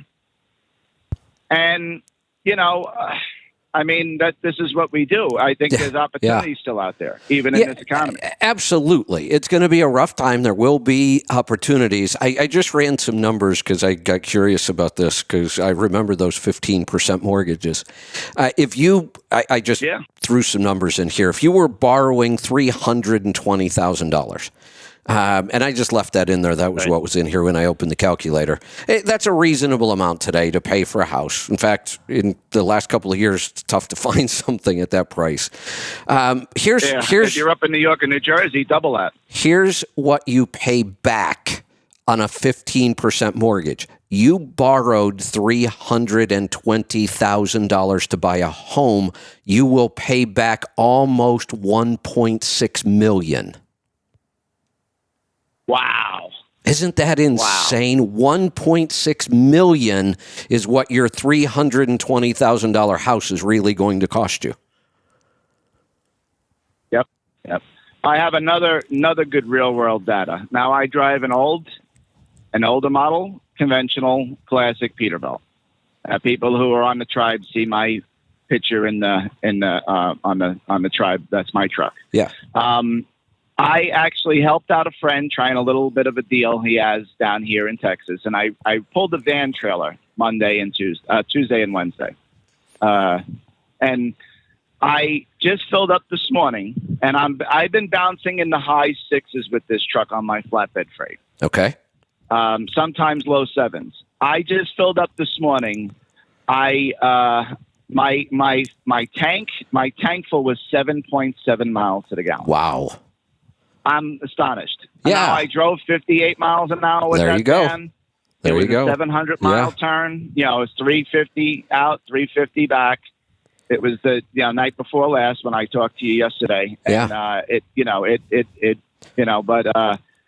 was, so it can be done out there, folks. You just got to, You know what? I always say, drive sanely. No matter how bad things get, somebody has to move the freight. It has to get moved. It's not an option not to move it. So no matter how bad things get, somebody's still going to move the freight, and you will have to make money doing it. This whole post this morning, you're operating for free. No, you're not. That's a stupid statement to make. It's ignorant. It shows me you know nothing about numbers and accounting, and rates are going to go down. There's no doubt about it, but somebody's still going to make money doing it. Well, I'm gonna say this again. That van freight I did. Now it was loaded out, empty back, just because I didn't have time to get a reload. But that paid me $2 a round trip mile, and I made money. Round trip, and half of it wasn't even paid. Exactly. Yeah, there's still good freight out there. I'm saying so. I mean, I can make money at $2 a mile, is what I'm saying, with a old classic absolutely. truck. Now, it has a 60 Series Detroit in it. And $2 a mile, you can still make money out here, folks, if you're smart enough to get your numbers under control. I'm really going to make the statement that if you're afraid of $2 a mile and you think this is bad, you might as well just quit now, because it's going to get worse. Kevin, I met a young man in Delaware, I think it was the beginning of the year, said that he can't run for under $3.50 gee. You know, I said, do you think I have a couple years? I said, son, I hope you have 6 months. Hell no. And honestly, I would have said, just sell now. Sell now. Don't wait till the bottom. Don't wait till the bottom. You're not going to survive the bottom with your attitude and your current operation. You're not going to make it. Sell now while you can still make a profit. Kevin, he was only in business for 4.5 months when he told me that. Oh, yeah. Well, he's toast. You know, I read an article. I know. Scrolling headlines, I see this trucking companies going out of business. And my first thought was, they're a victim of the economy. But I had time, so I'm reading the story itself. It's actually a really good story. Family company, been around since like the 40s or something. Made it through deregulation, still around. Decent-sized company, couple hundred trucks, all family run. And turns out they weren't getting out of the business because of the economy at all. They're doing fantastic. They just don't have anybody else to run the company. They had 4 kids, and none of them want to be in trucking. It's like the 3rd generation in the business already, and the 4th generation, none of their kids want to be in trucking, and they're ready to retire. So they're just closing the company up. Now, I'm shocked that they didn't sell it. I'm really shocked that they didn't sell. And maybe there will be something in there, but they were basically, the story was, there will be some office employees here till everything's closed out. And I'm sure they're selling it in maybe piecemeal or whatever. But it was actually a good story, great family-run company, and just nobody that wants to continue the family tradition in trucking. Yeah, that's what happens sometimes. You do well, your kids go to school, they become professionals in some manner. Yeah. And you struggle and you strive to get through this and you make something of it. And, your kids are, they're in the six figures, maybe mid six figures. And, they don't, it's kind of a pay cut with all kinds of aggravation. You know what it's like having drivers. It's like herding cats. Oh, exactly. Yeah. Yeah. It's an interesting time, no doubt. Yeah. Yeah. But, when I wrote the check for the trailer, I looked at my checking account saying, okay. But I know. I know. That's a good thing, though. When you can buy something for cash, here's the interesting thing. It's just human nature. I can remember when I was young and stupid and bought everything on credit because I wanted something now. I'm doing better. I can afford a new car payment. Doesn't necessarily mean I can afford a new car. But I made all those same mistakes. And it's funny how when it was credit to buy a big ticket item, let's say a car, when it was credit, it was so damn easy. I didn't even think twice. Oh, hell yeah, I'll sign that. When it's cash, I look at it and go, I really don't need that car. Kevin, on the micro level, that's why they make it so much easier to pay with a credit card or debit card. Yeah. Because you're not seeing physical cash in your hand. It matters. On the micro level, you go to the store. Yeah, it matters. And you tap that. I'm tapping my debit card at the Flying J for my coffee. Yeah. That's fine. I mean, I'm just saying, but you tap your card and it's like a no nonsense transaction, and it just progresses to grocery stores or shopping or whatever. Here's another one that they just made it so damn easy. I have always spent my whole life spent a lot of money on books. It's one of my things. And books can be fairly expensive if you read a lot of them. Amazon has made it so damn easy to buy books, you don't even think about it. I get a book recommendation. You tap. Yeah, I know. I'm reading a book, and in the book, they mention another book. All I have to do is click on the title of the book. It takes me right to the store, one more click, and I just bought that book. I do it all the time. That's why I have 30 books on my Kindle that I haven't read yet. I do that with Amazon on other things. My wife wants something this way. I see that. Yeah, it's okay. Clearly, retailers have figured out ways that we don't think about the money we spend the way we should. And the example is, like I said, now that I actually have cash, and when I think about buying something, many, many times I look at it and go, I'd rather have the cash. Right. Well, I'm not 100% debt free. And there's a few reasons for that. Because of the upcoming economy, I want it to be a little more fluid with capital. That's not a bad plan. Number one. Number two is that my trailer that I own, my flatbed that I own, is a 2021 Fontaine. I made a deal with a fixed, not an APR or a revolving credit line. It was, I buy it for this much. You're going to get this much in the payment. We're going to pay it out for 3 years, and it's done. And you know what you're paying. If I paid it off early, I'm not saving anything. So it's only a $726 a month payment. It really was, So I'm okay with that. And that's really the only bills I have, except for what I create when I'm running. My insurance, of course, is another bill. And again, I've been doing this so long. My insurance is just over $10,000 a year. That's cargo and everything. Yeah, that's awesome. So, yeah. So I worked hard to do it, and I think about that $2 a mile freight job, maybe buying a truck like Joel's, putting a driver in it. But do I really want that aggravation for what's coming? I don't know. I know.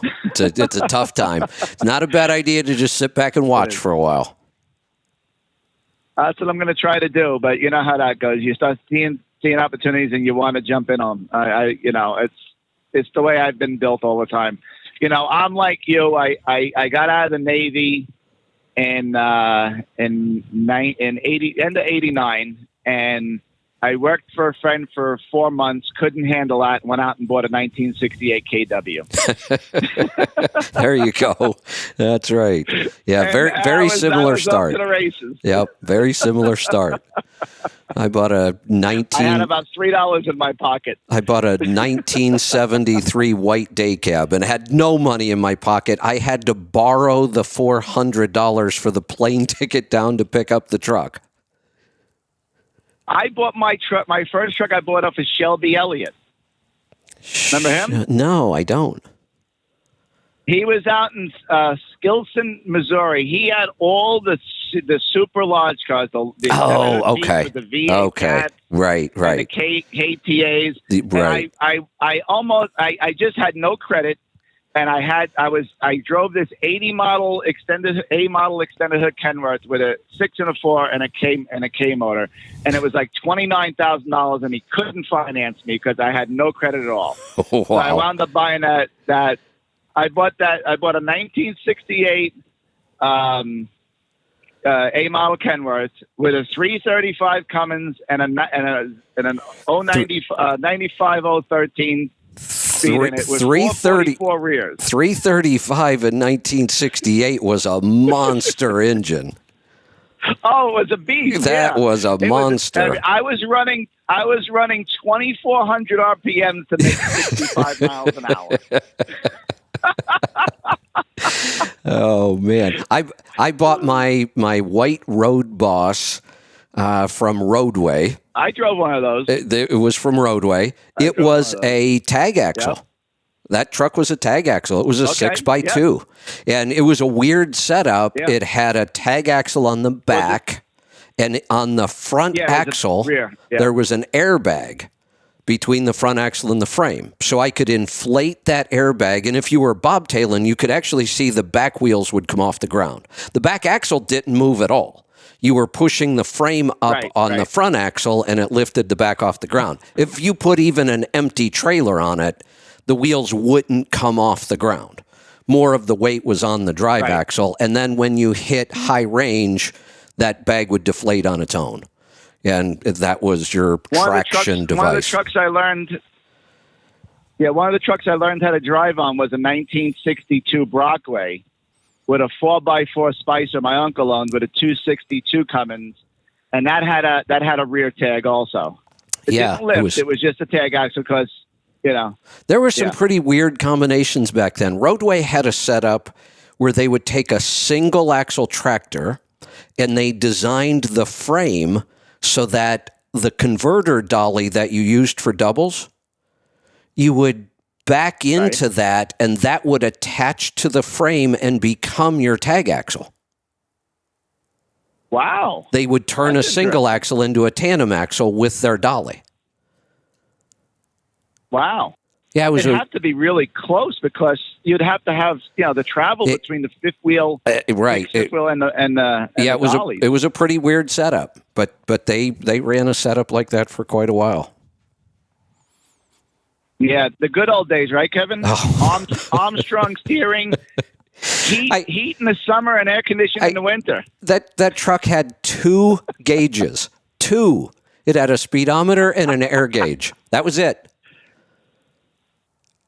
Listen, I thought I was a road man when I was a kid. At 15 years old, I would take a white 9000 out of New Jersey up to Boston. Oh man, that was exciting. It was a drop and hook operation. That was exciting. Oh my God! Yeah. Oh my God! Oh yeah, I was a road man. I was running. I was. There you go. I started off. I started off this morning saying I was feeling kind of nostalgic. Yeah, you had said that, and I talked to a good friend of mine, kind of a mentor in this business, and he's been doing it 50 some odd years, and he says, I don't know if the good old days are all that good thinking about it. They definitely had their challenges. There is no doubt about it. Yes. Yeah. I mean, I drove one of these new Cascadias, Kevin. They're like driving a camper. Oh, They really are. it's Beautiful. the They're beautiful, comfortable ride, trucks. the noise Yeah. levels or the lack of noise levels, just everything about them. They're luxury. You know, we there were some tough times back then. Those were real trucks. You know. Yeah. When I was doing my engine swap. When I was doing the engine swap in this truck, I was leased to a tank outfit, and they were just hammered with freight. He called me up. He listen, I got a truck sitting here in the yard. He says, I'll rent it to you for $300 a week. Come back to work, please. I'm like, okay. And I drove this Cascadia for a month, and I took a week off here and took a week off there. So for 2 months, I was driving this Cascadia. And, you know, it governed a 65. It was a 10-speed direct. Oh, yeah. It was a truck, you know, but I made money. You know, I made money. No, I, you know, a little more nostalgia. I can remember driving in a full snowmobile suit, hat, gloves, and boots because it was the only way you could stay warm. Oh, I remember looking like a cardboard box going down the road. It was the only way you could stay warm. I was in Joliet, Illinois, with a 1970 Peterbilt, and we were running a little kerosene in the fuel, and it was 30 below with the wind chill. Yeah. And I'll tell you right now, I had frost on the inside of that glass. I was just gonna mention that. I can remember a time where I had to scrape the inside of the windows. And then when those air wipers wouldn't work. I remember one night at story time. I was doing folks. You have no idea what you missed. I was doing local air wipers. I forgot about those. I was doing local P&T work, so you know a typical day might be 10 or 12 hours, but 16-hour days were not out of the question. I could come in early and do a trailer spot. Day. Yeah, I could come in early and do a trailer spot, then go do my normal run. Then at the end of the day, there might be something that didn't get covered. And this was one of those. I was the last driver in at 8 o'clock at night. I'd already been working probably 14 hours. And they had a call from one of our good customers. It was way over on the east side of Cleveland. And he said, we have to pick this up. You have to go. I'm like, all right, I'll go. So I get out there. It is just pouring rain. It's dark. I got to back into this. I almost took a trailer door off trying to get back into this dock. And then I come out and my air windshield wipers won't work. And it is just pouring. And all I want to do is get home. Yep. You know, it's just been one of those days. So it was tie rope around both sides of the wiper and run it through the two wing windows and take my hand and move the rope back and forth to try to clear the window while I was driving. Oh, gosh. Yeah. Yeah, my uncle had a B model Mac, and he swore by Rain-X. Oh, right. Absolutely. Absolutely. Yep. He used to wipe Rain-X on that truck almost every week. When I moved my operation to Florida, that became an absolute. There was Rain-X on those windows every week. And even in Florida with the monsoons you get down there, you could drive without turning your windshield wipers on at all. Yep. If you kept it fresh. Rain-X was a great product back then. When you had to rub it on with a rag, that was a great product. Oh, yeah. And it was a lot of work. Rub on, rub off. I felt like the Karate Kid. Yeah, exactly. Hey, wait, you don't watch those movies. I know. Hold on. I know, but I've heard about it. But the good old days. I remember going with that Brockway with my uncle. I was 13 years old, and he let me drive at night. Yeah. Going down to Louisiana with tugboat chains. There you go. That's experience. The good. That's right. Yeah. All right. Fun. Good talking to you, Fred. I'm going to cut you loose. We're going to move on, and I'll let you know I'm taking my last call right now. If you've got something and you want to jump in, dial, and I'll stay. We're going to head off to Illinois. Brandy, welcome to the program. Thank you, Kevin. So I have a question about the app on this particular day, Thursdays.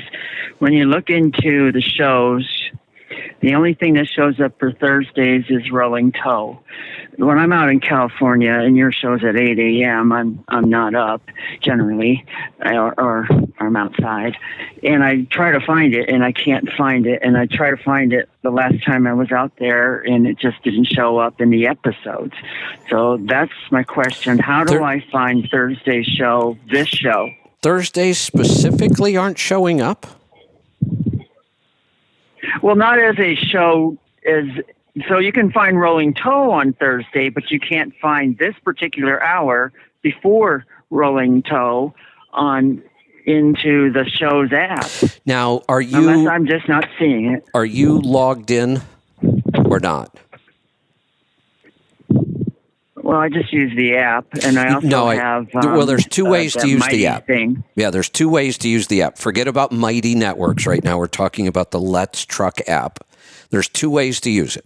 Right. You can not log in, and then you can still listen to all the shows. But if you were to go to your tab that says My Library, where you can follow shows, right, it would be blank because you have to have an account so it knows who you are to load that for you.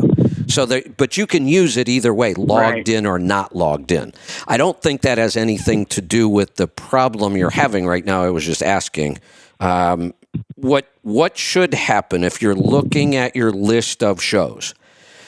The way to refresh that list is just to pull down. You pull down and the list will refresh. And maybe that's what's happening. You're just not refreshing. I see. Okay. I can try that. Yeah. And then the other thing if you're having troubles with the app, I don't even stay up with the app, honestly. I just got a lot going on, but the team does. So you could always call TribeCare. They'll walk you right through getting it fixed. Okay. I thought I'd ask, though, too. The other day you were talking on the Power Hour about batteries, and I theorized a lot of things. So I have a Ryobi battery-powered lawnmower with a 40-volt original battery, and then I bought another 40-volt battery because they have the place where you plug it in, and then they have another spot where you put the other spare battery. So when you run out of battery, you just simply take that out and move that one over and put the other one there. Okay. Well, what I discovered which is why I'm calling, you were talking about heat as well as cold for the batteries. So to be, what's the word I'm looking for? Can't think of the word.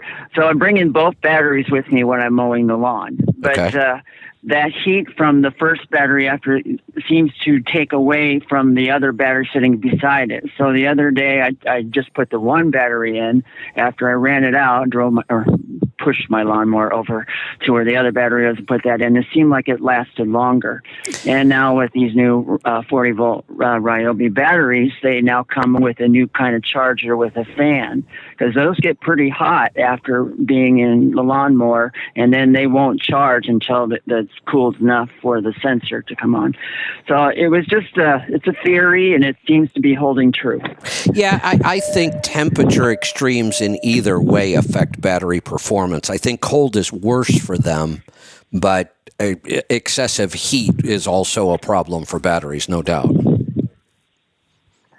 Yeah, so that's all I had, and all right. I just wanted to bring that to your attention. That's all I need. I appreciate it. Thanks for the call. Let's head off to Nebraska. Brad, welcome to the program. Yeah, good morning, Kevin. What's on your mind today? I have a quandary. Okay. I have a quandary. Doing a dedicated route, running about $1.80 a mile, for all miles. Okay. It is light freight, 99 Mac, averaging between 7.5 to 8 miles per gallon. Good. Because I don't have an EOD, so I can drive slow and log fast. There you go. Tons of stuff. And I do have an opportunity to join a company that does, they help out on state and government road projects and haul stuff for the railroads. The freight that I'm currently hauling is cargo trailers. And I'm just kind of looking at the economy, and I'm wondering if the sales of cargo trailers are going to go silent before, government contracted stuff, or I would probably have to buy a different truck to go with the flatbed. This is a quandary. Because you're right, trailers, sales of just about everything are going to go down unless it's an absolute necessity. Like food never really, has a recession. We all have to eat. We all eat about the same amount. We might cut back on high-end items, but for the most part, groceries aren't changing much no matter how bad the economy gets. But stuff that's not a necessity. A trailer is almost never a necessity, and I could buy a used one if I really need to, or I can just keep the one I already have. So those are things that will get hit a little harder in a recession. So that makes it seem like, maybe it's time to switch. But I would also say that when we are facing the unknown, and we know it's a downturn, but we don't know much else about it, I tend to get very conservative. I'd rather stick with what I know than try to experiment with something I don't know. Now I'm throwing in a whole bunch more unknowns. The downturn's already a big unknown. How bad's it going to be? How deep's it going to go? How long's it going to last?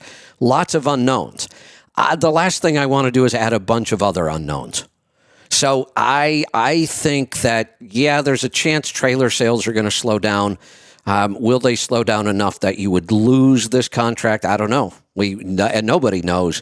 But the only way I can answer a question like this is not necessarily what's best, because we don't know what's best. There's too many things we can't predict. I tend to answer questions like this, what would I do? And I have to believe in your situation right now, I'd stick with the known that I already have. Okay.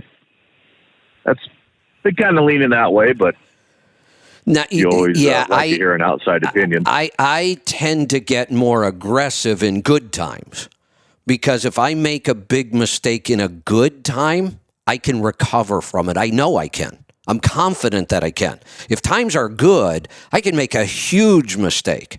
And if I have to, I'll go work 20 hours a day to make up for it. When times are bad, if I make a big mistake, I may not recover from it. There may not be an opportunity for me to go work 20 hours to make up for it. So I get aggressive when times are good. That's when I'll take my chances. When times are bad, and especially at the beginning of the bad time when we really can't see the future much right now, that's when I tend to get conservative. Let's stick with what we've got. Yeah. Okay. Now, there may be a time 3 months from now, 6 months from now, you may call me back with the exact same question, and we may look at it and go, you know what, it might be time. Or we might not. Or we might say, no, things are just getting really ugly out there. Stick with what you've got. Oh, yeah, I think that's about 6 months off. So, yeah, I have to believe that gets really ugly. I hope, I have to believe, and I hope at some point our government stops spending so much damn money. And I know this was a government contract railroad kind of thing. Railroad will slow down when the economy slows down. Government is a big wild card. Government does its own thing. I mean, we know we're coming into a recession. We're in a recession, and we have a government that thinks the way out of that recession is to keep spending money. At some point, that will collapse. Oh, yeah. Well, then, yeah, and when that collapses, then everything collapses, and we're back to square one looking at each other. So. And then at that point, I'd rather be doing what I know. True. Yeah, the truck's paid for. There you go. Yeah, you're in a good position. You've got an older truck that we know you don't have emission issues to worry about. We know when it's time to rebuild them. We know what that costs. It's not a big complicated thing. You don't have a one box to worry about. You're getting good fuel economy. Hell, that truck that you have right now, I used to brag about those trucks all the time. Those late 90s, early 2000 Max before the emissions were some of the best engines on the market for fuel economy. Yeah, because they don't have a lot of power. They don't. They were a little underpowered. Yeah, there's no doubt, but they got great fuel economy. Oh, yeah. Yeah, and for my situation with the light freight, I don't care. Exactly. Another still good get down point, to it. that this is light freight, which is easy on your expenses. Your maintenance cost goes down, your fuel cost goes down. You've set up a really good scenario here, and I think I would stick with it until there was a real sign that it might collapse. Okay. And if you're talking about nostalgia, about, I remember one of my first jobs, I had an international 8100 it was a single axle running hot shop freight, and picking up a load of air conditioners down in Clarksville, Tennessee to take to Chicago to some construction site in the dead of winter. It went from freezing rain to just ice. Oof. And I'm running up 57, and it was rough. I was only going about 35. The road was rough, but it wasn't slick. And the state patrol pulled me over, and he said, this interstate's closed? I said, I didn't. I said, I'm just trying to get through this. He said, where are you from? I said, Nebraska. Oh, hell, you got this. Just keep going. I said, what if I just said another state? Oh, if you just said Florida, I'd have told you to pull over at the next exit. There you go. So, yeah. Yep. Good stuff. All right, Brad, thanks for the call. Let's head off to Minnesota. John, welcome to the program. Oh, let me try that again. John, there you are. Just calling that previous gal up with the show, trying to find it. Yeah. On the app, if you're on the home screen, down on the bottom, the microphone with says Discovery, click on that. And this show is the same as Monday's show. It's Trucking Business and Beyond. Good point. They are both listed in there by the date. Yeah, Aaron just sent me that message, too, that maybe that's what's confusing her. Monday and Thursday shows up in the same place. Right. That's what I was just calling to clarify with her and get the information out there. But good. The app is great. I absolutely love it. And keep going. Excellent. Thank you very much. Have a nice day. You're welcome. Thanks for the feedback. Let's head off to Iowa. Brad, welcome to the program. Hey, Kevin, I had a question about fuel taxes. I work for a small trucking company in southeast Iowa. We are domiciled in Iowa, but we do most of our traveling in the state of Illinois. So when the EFTA taxes come due, the bulk of our miles are in Illinois. Would we be better off buying our fuel in Illinois? I don't know. It could change every day. Okay. It could change from morning till afternoon. Okay. There's a formula, and I can tell you the formula so you know when you should buy where, but I can't tell you when and where to buy fuel because it changes every minute. Okay. And here's what it's based on. It's based on two factors. The pump price today, right now when we're going to buy it, and that's what changes all the time, and then the fuel tax in each state. So here's what you do. And there's a list out there. We used to have a link to it on our website, and I think it got lost in the shuffle somewhere. We need to get it back. But there's a list out there that gives you daily. You can go check the prices at the pump, but you can also just look at the stops you're going to fuel at. That's even a better way. And then if you're looking at the pump price, did you say it was Iowa? Is that what you said? Iowa? Yes, and actually, I did forget to mention that we buy bulk, so we have a bulk tank here at our terminal. So it I don't know if that made a difference or doesn't not. change the equation. So you just treat that bulk fuel like it's at a truck stop, and we do the same calculation. Here's the calculation. You look at Iowa, and you say, okay, the pump price, and I'm going to use random numbers here. I'm not going to go look up the fuel tax rates because you'll understand the concept from this. You look at the pump price in Iowa, and it's $5 a gallon at the pump. And Iowa, this is not true. I'm just making up this number.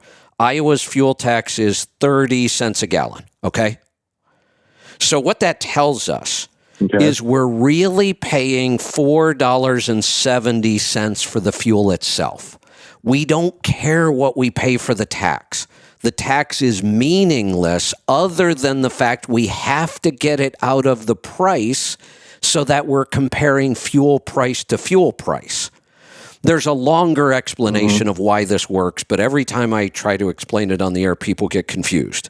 I have a course on this, I know by the you way. had a course or something. There Yep. still is a course, and if you want to go take the course, you would absolutely understand this. Okay. Oh, it looks like we still have that link. So you know what? I'm going to take the time to go get the link from our website, and I'm going to go look up the real prices, and we'll do the math today. And Okay. all right, so let me see. Where did they say it was? It's under solutions. Wait a minute. Under solutions where? We don't have solutions on our website. So I tried to find the course because I was going to take it myself, but I had trouble there it trying is. to find it. But I mean, I have to go to Gauges did look first. for hours, but Yeah, it again, we get so much stuff going on our website that sometimes it's just hard to find everything. Oh, no, I'm not trying to keep finding track it of there. everything. Yeah. Yeah, the more stuff we put, the harder it is to design navigation so we can get to it all. But now that I know it's there, I want to go find it because I look for it all the Now, time. I do have one other thing. Like when you do file your IFTA taxes, I know, don't you get kind of a credit? Yeah, that's the thing. And that's the longer explanation of why this works. Because I found it now. You actually have to be logged into Fuel Gauges to find this now. Okay. Oh, and they changed the way let me try this, see if it's here. The company we work with changed the way they display everything, and I'm clicking on it right now, and the prices aren't coming up. I'm just seeing a blank screen. So I'll go back to my example of just using random numbers. So pump price in Iowa is $5 a gallon, tax is 30 cents. That means ignore the tax. We're paying $4.70 for our fuel alone. Then we go look at Illinois, and it turns out that in Illinois, the pump price says $5.10 a gallon. Hell, why would we pay 10 cents more? That's stupid. No, it's not, because Illinois happens to have a 50-cent fuel tax. So now we're paying $4.60 for the fuel, actually 10 cents less, not 10 cents more. You have to take out the fuel tax in each state before you can compare fuel prices. Gotcha. And with 2 states, it's super easy. Well, when you're running 48 states, you got to think, okay, where am I going to be when I need fuel and which state? And 2 states, it's easy. Every time you need fuel, you just open up, you look at the 2 states, you know what the fuel tax is. It hardly ever changes. And you just buy in whichever state it's cheaper after you do the math. Okay. Now we do all upper Midwest, but when we do file the IFTA taxes, the bulk of our miles are in the state of Illinois. So that's why I didn't know if it'd be doesn't matter. cheaper to go one way or the other, but doesn't that matter. does make sense. Now that you told me, that does make sense. Right. Yeah. Where you drive doesn't matter. Well, it does. That's where you're going to calculate your fuel tax from. But the chance for savings comes in where you buy your fuel. Okay. Well, I'll try to find that course again. Like I said, I looked for it here the other day and I didn't find it, but I will do some more. Do I have to be logged into Fuel Gauges to No, see the you do course, not. or is it on University? Yeah, here's the easiest way to find it. Go directly to learn.letstruck.com. That takes you right to Let's Truck University, and then you'll see it in there. All right, I'll go check it out. Thank you very much. You are welcome. Thanks for the call. All right, I think that's going to do it today. We are out of questions, just about 2 hours today. Great calls. Thanks, everybody. And, you know what? Did I get an update on Rolling Toe yet? Rolling Toe is a go for 1 p.m. Yeah, Angie told me that a long time ago. I missed it. 1 p.m. So what time is it now? It's 10, 11, 12. Oh, it's coming up here in 6 minutes then. All right, so I will wrap this up we will restart the show and the phone system, and we'll be back in just about 6 minutes or so with Rolling Toe with Mike and Kevin Beckett. Line up your calls for them. Remember, guys, this is a call-in talk show. All of our hosts can talk if we want. I mean, there's all kinds of things we can cover, but our main mission is to help you and answer your questions. You have to call in and ask them. So help them out. It's always hard in the beginning, trying to get the calls going. Once they start coming in, they usually flood in. But pick up the phone if you have a question about tires, alignment, wheel bearings, air pressure, all those things. Pick up the phone and call them here in just a couple minutes. We'll also see you back here tomorrow. John's a no-go. Joel said he might be in jail. Wonder what that's all about. I'm sure we'll find out tomorrow. But it looks like it'll be Joel and I tomorrow for Trucking Technology and Efficiency, so we will see you then. Be safe, be profitable, be fit and healthy. Always do the hard work and master the journey.